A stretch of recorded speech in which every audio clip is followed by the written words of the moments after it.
Hello students, आज हम पढ़ने वाले हैं क्लास 6 हिस्ट्री का फर्स्ट चैप्टर, जो कि हम कर रहे हैं फॉर यूपीएससी पर्पस, राइट। इसमें हम देखेंगे कि क्या चीज़ इम्पॉर्टेंट है और क्या चीज़ इम्पॉर्टेंट नहीं है, राइट। तो उसी हिसाब से हम इस चैप्टर को कंप्लीट करने वाले हैं। एंड चलो स्टार्ट करते हैं। Introduction, what, where, how and when. इस चैप्टर में हम बात करेंगे कि जो अर्लियर एंशियंट हिस्ट्री में जो लोग थे वो क्या करते थे, कहाँ रहते थे, कैसे रहते थे, ठीक है, कब रहते थे, उन लोगों की हम बात करने वाले हैं। तो जस्ट स्टार्ट। पहले तो हम ये देखते हैं कि फाइंड आउट कि क्या हुआ होगा उस समय पे, क्या हुआ होगा।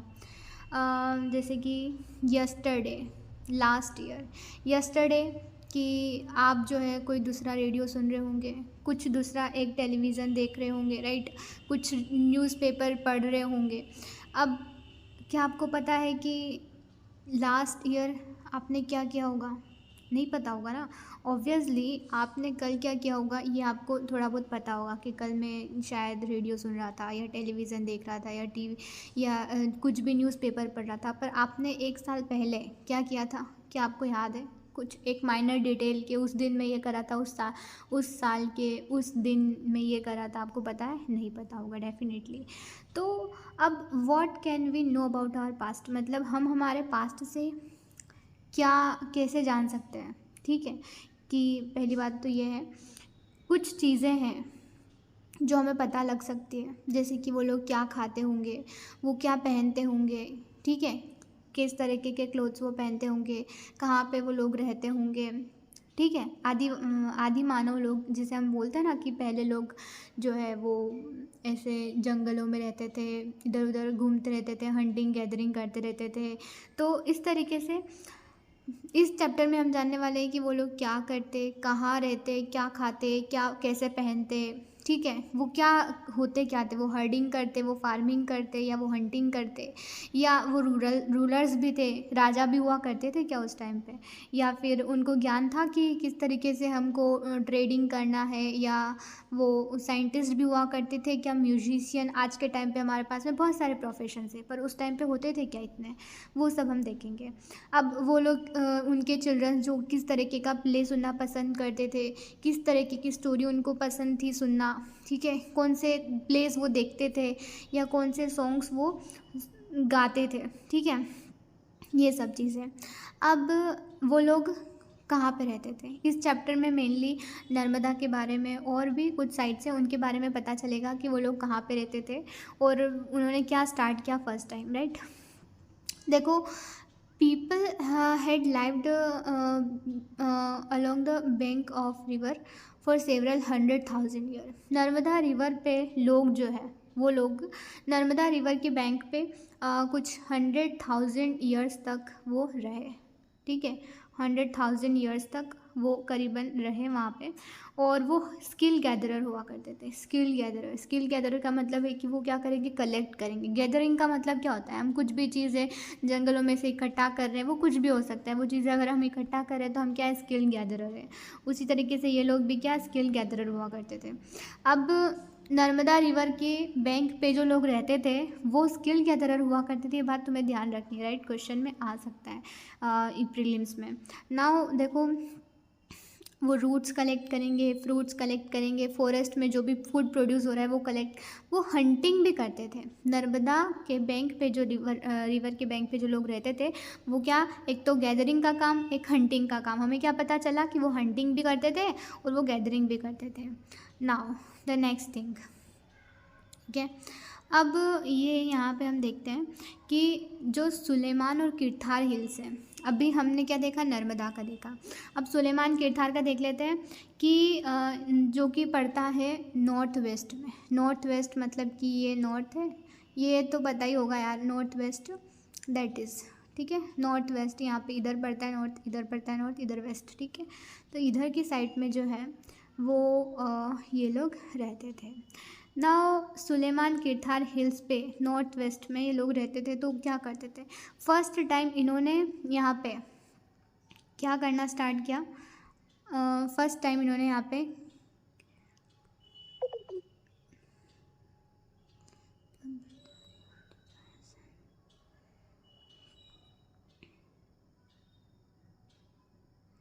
फर्स्ट टाइम इन्होंने यहाँ पे क्रॉप ग्रो करना स्टार्ट किया, जैसे वीट, बार्ले 8000 साल पहले यहीं पे ग्रो किया गया था। 8000 साल पहले पहली बार, 8000 साल पहले पहली बार कहाँ, जहाँ पे अगर कहीं पे वीट और बार्ले ग्रो किया गया होगा तो वो है सुलेमान किरतार हिल्स। ये तुम्हें याद रखने की ज़रूरत है। पहले मैंने बताया नर्मदा वैली पे जो लोग रहते थे वो क्या करते थे, वो लोग हंटर और गैदरर हुआ करते थे। और ये जो सुलेमान और किरतार का जो है वो लोग क्या करते हैं, उन्होंने फर्स्ट टाइम वीट और बार्ले ग्रो किया, right. First time wheat barley grow किया 8000 ईयर पहले।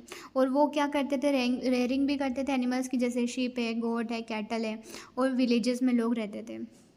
एक मैंने दिखाया है आपको नर्मदा, फिर ये किरतार, सुलेमान, और उसके बाद में अब बात करते हैं गारो हिल्स जो कि नॉर्थ ईस्ट में पड़ता है, and Vindhya in central India. ये भी कुछ साइट्स है उसी टाइम की, ठीक है। हम बात करें एंशियंट इंडिया की, राइट। एंशियंट, प्री हिस्ट्री भी समझ लो इसको, प्री हिस्ट्री और एंशियंट इंडिया के बीच का पार्ट है ये, जहाँ पे क्या होता है कि हमने नर्मदा की बात की, हमने सुलेमान किरतार हिल्स की बात की, और हमने गारो हिल्स और विंध्या जो है सेंट्रल में पड़ता है इनकी बात की। और ये बात ध्यान रखना कि ये साइट्स कहाँ पे लोकेटेड है, राइट। इनका लोकेशन क्या है, कि जैसे कि अभी बताया गया था कि सुलेमान और किरतार ये यहाँ पे नॉर्थ वेस्ट में बताया, ठीक है।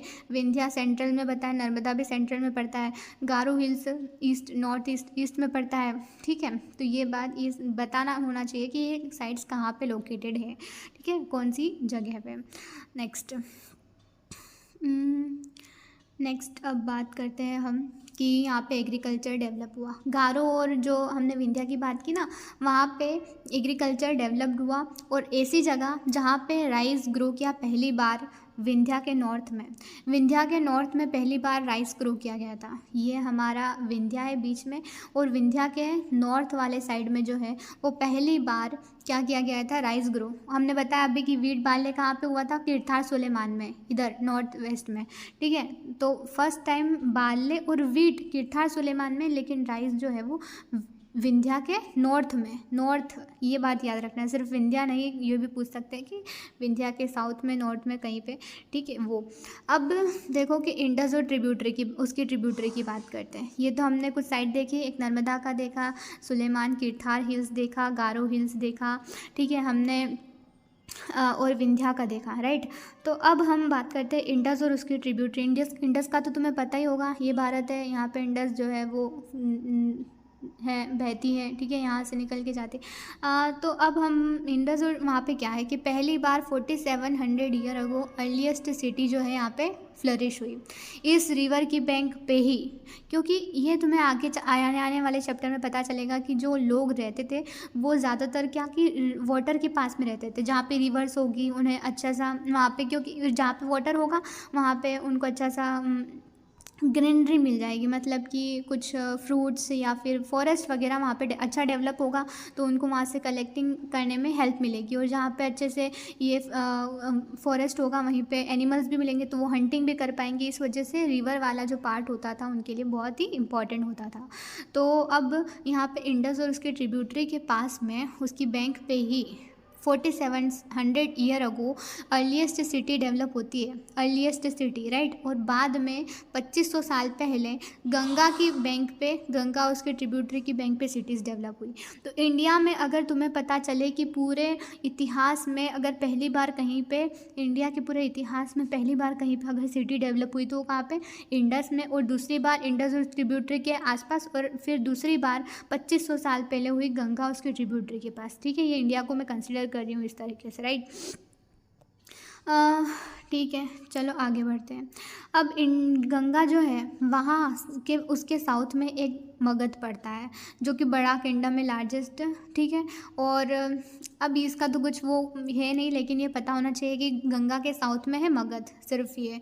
हाँ, वो आगे वाले चैप्टर में पढ़ेंगे, एंशियंट हिस्ट्री में पूरा आएगा मगध के बारे में, लेकिन नाउ जस्ट कि गंगा के साउथ में है क्या, मगध।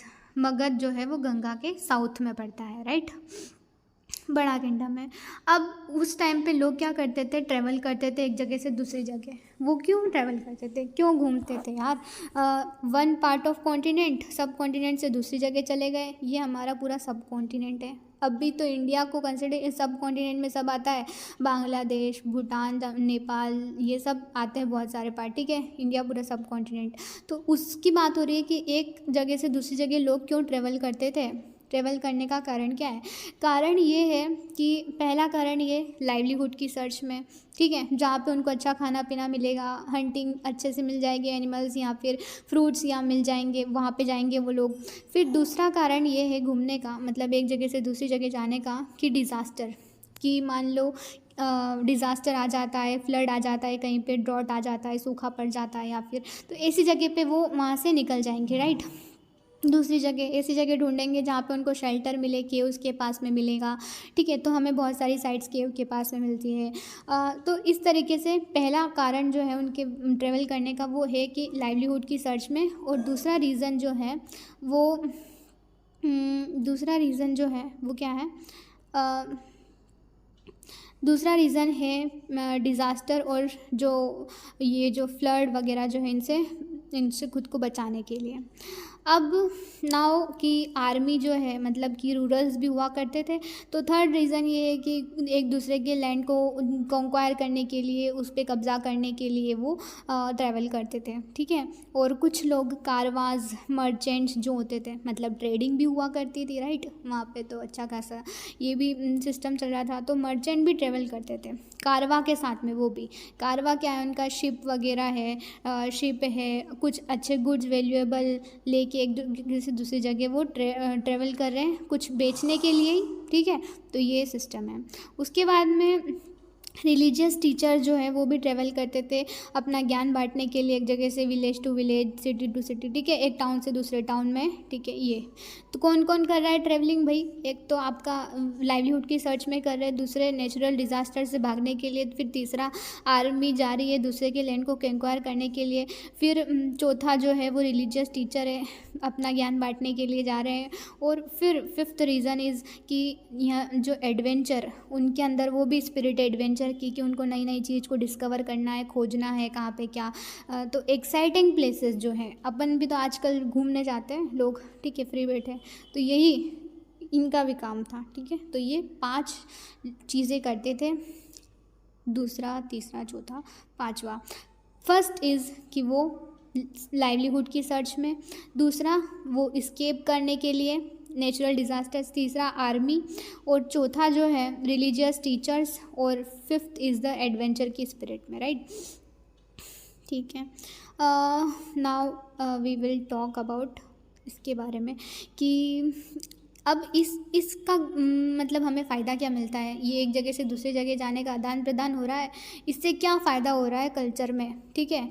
एक जगह से दूसरी जगह जो घूम रहे हैं लोग, ठीक है, किसी भी कारण से जा रहे हैं, उसका क्या फ़ायदा हो रहा है? इसका फ़ायदा ये है कि हमारा कल्चर जो है वो एक जगह से दूसरी जगह बढ़ रहा, फैल रहा है, तो उसका इनरीच हो रहा है। मतलब एक कल्चर है, इस कल्चर का इंसान जो है वो दूसरी जगह जाता है तो अपना कल्चर वहाँ पे लेके जाता है, ठीक है। तो यहाँ पे क्या कल्चरल ट्रेडिशन का मूवमेंट लोगों की वजह से इसकी इनरिचमेंट बढ़ रही है, ठीक है। और साथ में ये लोग जाएंगे, तो मैं अगर कुछ प्रोफेशन है मेरा, जैसे स्टोन को कार्व करने का मेरा प्रोफेशन है, मैं अगर दूसरी जगह गई तो मेरे यहाँ पे जो स्टाइल चल रही थी, जो भी टेक्निक चल रही थी स्टोन को कार्व करने की, मैं उस टेक्निक को दूसरी जगह लेके गई, ठीक है। उस टेक्निक को मैं दूसरी जगह लेके गई और वहाँ पे भी मैंने वो टेक्निक को क्या किया, फैलाया, स्प्रेड किया, जो भी है। तो वहाँ पे भी, उस जगह पे भी वो टेक्निक फेमस हो गई। तो मैंने क्या बढ़ाया यहाँ पे कि मैं अपनी कुछ भी प्रोफेशन के लोग जा रहे हैं तो वहाँ पे उस स्किल्स लेके जा रहे हैं, ठीक है, कुछ स्किल्स लेके जा रहे हैं। कुछ लोग म्यूज़िक कंपोज कर रहे हैं तो अपना यहाँ का फेमस म्यूज़िक दूसरी जगह लेके जा रहे हैं, ठीक है। फिर अपना यहाँ का फूड, फेमस फूड जो है वो दूसरी जगह लेके जा रहे हैं, ठीक है। तो इसी तरीके से इनकी वजह से बहुत ज़्यादा कल्चरल हमारा जो है वो ट्रेडिशंस, कल्चर ट्रेडिशन जो है हमारे फेमस हुए अलग अलग जगह पे, और वहाँ से इधर हमारे यहाँ पे भी आए। अब next, name of the land. हमारे ना ये बहुत ज़्यादा ज़रूरी है, मोस्ट इम्पॉर्टेंट थिंग कि इसमें क्वेश्चंस आ सकता है, ठीक है, बहुत ज़्यादा इम्पॉर्टेंट है ये। पहला कि हमारे इंडिया का नाम भारत, नाम हमारे देश का नाम भारत या इंडिया क्यों पड़ा, व्हाट वाज द रीज़न, किसने रखा ये। देखो इंडिया जो है वो तो आता है इंडस से, इंडस का मतलब सिंधु। अभी तुमने इंडस का नाम सुना था, इंडस क्या है, एक रिवर है, रिवर जो है उसी को सिंधु भी बोलते हैं, इंडस को ही सिंधु भी बोलते हैं, ठीक है। तो इसका नाम पड़ता है सिंधु से, जो इंडस रिवर है उससे इंडिया का नाम पड़ता है, ठीक है। अब ईरानियंस जो थे और ग्रीक्स जो थे, जो दूसरे देशों से आए, जो ग्रीक्स है, ईरानियंस है, वो हमारे यहाँ पे आते हैं और वो नॉर्थ वेस्ट वाले पार्ट, नॉर्थ वेस्ट से आते हैं। ये हमारा भारत है, ये तुम्हें पता होगा, ये नॉर्थ वेस्ट यहाँ से इंटर करते हैं और ये यहाँ से आते हैं 2500 साल पहले। तो इनको पता था कि रिवर इंडस के बारे में। अब इन्होंने प्रनाउंस कर दिया कि इंडस के ईस्ट वाला जो पार्ट है, ये इंडस यहाँ पे फ्लो कर रही है, इसके जो ईस्ट वाला पार्ट है इसको बोल दिया इन्होंने कि ये क्या है आपका इंडुस या हिंदुस, इनका प्रोनाउंसिएशन है ये, ठीक है। और उस इंडुस और हिंदुस से क्या हो गया, इंडिया हो गया, इंडिया हो गया, कि जो इंडस के ईस्ट में पड़ता है पार्ट, जो भी लैंड पड़ता है उसे इन्होंने इंडस बोल दिया, तो ये इंडिया वहाँ से आया, ठीक है। ईरानियन और ग्रीक की बदौलत है ये। दूसरा भारत, भारत किसकी बदौलत है, देखो भारत जो है एक ग्रुप ऑफ पीपल जहाँ पे रहते हैं, नॉर्थ वेस्ट में जो लोग रहते हैं, नॉर्थ वेस्ट में जो लोग रहते हैं उन लोगों को भारत बोला जाता था, ठीक है। जो लोग अभी तो यहाँ पे बताया कि इंडस के ईस्ट में जो लोग रहेंगे उनको बोला जाएगा इंडिया से, इंडस, इंदुस, हिंदुस जो भी बोल दिया उन्होंने, ईरानियन, ग्रीक ने। अब यहाँ पे भारत का जो मेंशन आता है ऋग्वेद में 3500 साल पहले, पुराना क्या है, भारत पुराना है, ठीक है। इंडस तो 2500 साल पहले आया, ये 3500 साल पहले आया, तो पुराना तो भारत है, लेकिन सबकी अपनी अपनी मान्यता है। देखो ऋग्वेद में मेंशन आता है भारत का कि जो लोग नॉर्थ वेस्ट में रहते हैं उनको बोल दिया भारत, ठीक है। और अब जो इंडिया का जो है वो, कि जो इंडस के ईस्ट में रहते हैं वो क्या है, इंडिया है, ठीक है।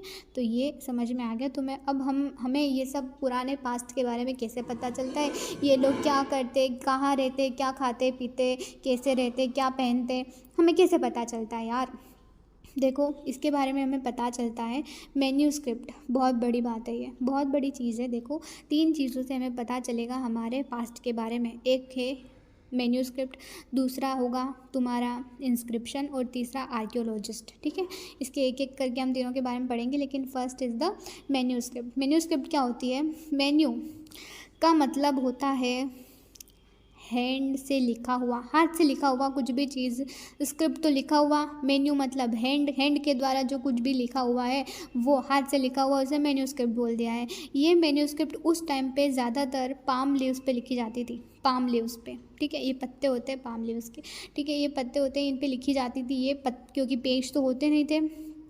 तो जो बार्क ऑफ ट्री, मतलब स्पेशली एक बीच का ट्री हुआ करता था, बार्क ऑफ ट्री जिसको हम बीच बोलते हैं, जो कि हिमालय में ग्रो करता है, हिमालय में ग्रो करता है, वहाँ इस तरीके के पत्ते वहाँ पे मिलते थे, उस पर मैन्यूस्क्रिप्ट लिखी जाती। देखो ये इसका एग्जांपल दे रखा है यहाँ पे कि इस तरीके से ये दिखती थी। नाउ द नेक्स्ट थिंग, चलो आगे बढ़ो।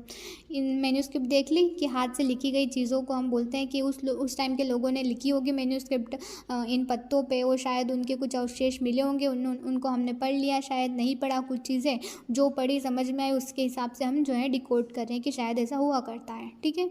अब इंस्क्रिप्शन जो मैंने हाईलाइट किया है वही इंपॉर्टेंट है बेटा, बाकी आपकी इच्छा, ठीक है, पढ़ना चाहिए इसे पढ़ सकते हैं, इंपॉर्टेंट इतना ज़्यादा नहीं है।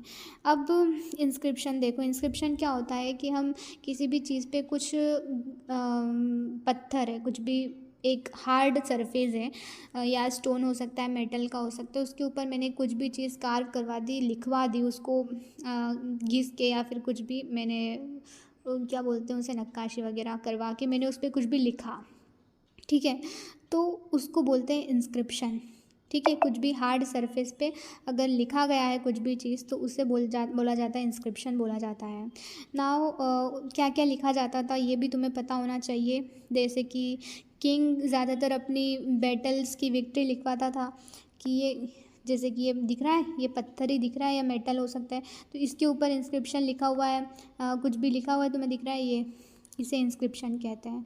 तो इसको भी डिकोड करके हमें पता चलता है कि शायद वो लोग ऐसे रहते होंगे। ज़्यादातर इंस्क्रिप्शन पे किंग अपनी विक्ट्री के बारे में बताता है कि उसने क्या जीता, किस राज्य को जीता, किस राजा पे उसने विजय प्राप्त करी है। नाउ थर्ड सोर्स हमारा जो है जानने का पास्ट को, वो आर्कियोलॉजिस्ट, जो हमारे आज के साइंटिस्ट नहीं बोल सकते, इन्हें आर्कियोलॉजिस्ट बोलेंगे, क्योंकि ये लोग क्या करते हैं, स्टडी करते हैं जो हमें उस टाइम के कुछ भी स्टोन्स मिलते हैं, पोट्री मिलती है, स्टोन्स, ब्रिक्स मिलती है, ठीक है, उसको ये स्टडी करते हैं और बिल्डिंग के रिमेन्स उनको स्टडी करते हैं, पेंटिंग, उनके कुछ भी स्कल्पचर जो मिले हमें, उनसे पता करते हैं कि शायद ये लोग ये करते होंगे, ठीक है। जैसे हमें टूल्स मिलते हैं, वेपन्स, पोर्ट्स, पेन्स, ऑर्नामेंट्स उस टाइम के मिलते हैं ना, उनको स्टडी करके ये लोग पता करते हैं कि अच्छा ये लोग ऐसे रहते होंगे या ये काम करते होंगे। आगे जैसे कि ये बताया गया है कि एनिमल के बोन्स मिले, बर्ड, फिश के, तो शायद ऐसा मान लिया इन्होंने कि लोग इनको खाते होंगे शायद, ठीक है, ये भी हो सकता है। अब इतना ज़्यादा इम्पॉर्टेंट नहीं है ये, इम्पॉर्टेंट ठीक है कि यहाँ पे डिफरेंस भी हुआ करता था, जो आज के टाइम पे नहीं है डिफरेंस, ठीक है, ये डिफरेंस हुआ करता था उस टाइम पे भी, कि लाइफ जो होती थी, एक हर्डर की लाइफ और एक राजा की लाइफ जो है, एक फार्मर की, एक हर्डर की लाइफ जो है, पूरी तरीके से डिफरेंट है किंग और क्वीन की लाइफ से, मर्चेंट की लाइफ से। तो मतलब यहाँ पे भी कल्चरल डिफरेंस हुआ करता था, ऊंच नीच का भेदभाव वगैरह तुम कह सकते हो, इस टाइम पे भी हुआ करता था, ठीक है। अब ये देख लिया डिफरेंसेस के बारे में। अब ये कुछ बात है, तुम्हें इसका जानकारी होनी चाहिए। ये है ज़ीरो, ठीक है। ज़ीरो से पहले की अगर बात करें, ज़ीरो के बाद की बात करें, तुम्हें नाम सुना होगा क्रिश्चियनिटी में उनके जो फाउंडर है वो है जीसस क्रिस्ट, ठीक है, जीसस क्रिस्ट है। और जीसस क्रिस्ट की बर्थ के पहले का जो समय होता है उसे बोला जाता है बिफोर क्राइस्ट, ठीक है। और बाद का समय है उन्हें बोला जाता है एनो डोमिनी, BC और AD। ज़ीरो के बाद का समय इज़ AD। देखो 2000 साल अभी हमें हुए हैं, ये हमारा 21st सेंचुरी चल रहा है, तुम्हें पता है। तो इस यहाँ पे कहीं पे ये शुरू भी हुआ होगा, ये आज 2000 साल पे पहुँच गए हम, कहीं पे ज़ीरो भी आया होगा, ठीक है।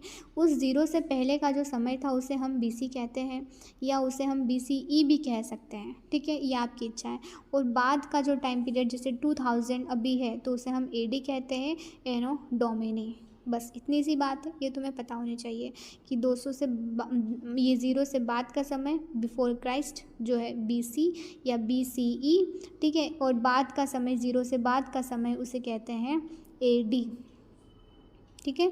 जीसस क्राइस्ट के पहले का समय BC और बाद का समय AD, राइट। चलो जैसे कि इसमें भी यही पूरी रामायण बताई गई है जो मैंने तुम्हें बताया है, एक बार और देख लेते हैं।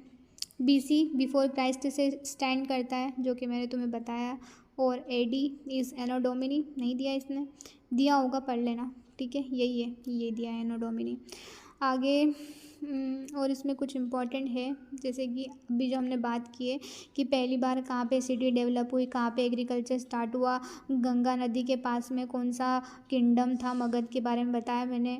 और आज क्या है प्रेजेंट, हम 2000 AD और C, अच्छा कॉमन एरा, हाँ इसे हम ये भी कहते हैं, जैसे पहले के समय को BC बोलते हैं या BCE बोलते हैं, उसी के बाद अभी के टाइम पीरियड को AD या फिर CE बोलते हैं, या फिर कॉमन एरा, ठीक है। अब चलो ये चैप्टर ख़त्म होता है, ठीक है, बाय बाय।